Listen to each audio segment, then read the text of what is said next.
Assalomu aka, yaxshimisiz? Charchamayapsizmi? Sizga savollarimiz bor. Bitta o'yinimiz bor. Hozir shu marhamatdagi blogerlardan telefon qilib beraman. 30 sekund gaplashasiz. Shu sovg'amiz Mametrovkadan shu sovg'amiz bor. Qaysi blogerni yoqtirasiz? Diyorlar, o'ta ham zo'r. Qaysi biriga telefon qilsak bo'ladi?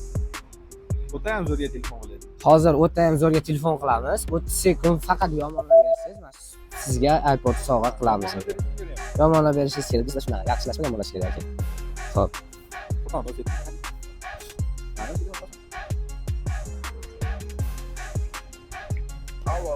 Alo, assalomu alaykum.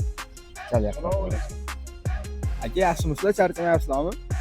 Rahmat, yaxshimi, kimmi? Aka, o'ta ham zo'r profil egasimi deysiz? Ha, shunaqa aka. Qachongacha bunaqa kontentlar chiqarmoqchisiz? Tushunmadim aka. Qachongacha bunaqa kontentlar olmoqchisiz? Yoqmayapti, короче, yig'ishtiring bunaqa kontentingizni. Qanaqa kontentim yoqmayapti aka? Hammasi o'ta go'zal ketyapti, nima bo'lyapti aka? Ishlayotgan videolarlar yoqmayapti menga. Kimsiz siz aka? Kimligimga siz qiziqmay qo'yavering. Maqsad nima bu telefonda u? Maqsad Instagram tark etishingiz kerak. Aka, u shunga tashlab tarkib qilib bering meni. Bo'pti. gapi aka, ancha-munchasi bunaqa gaplashmadi. Mana tabriklaymiz. Xafa bo'lish yo'q aka. Ko'chada omon ko'rishib qolmaylar. Mayli aka, sog' bo'ling. Rahmat katta aka.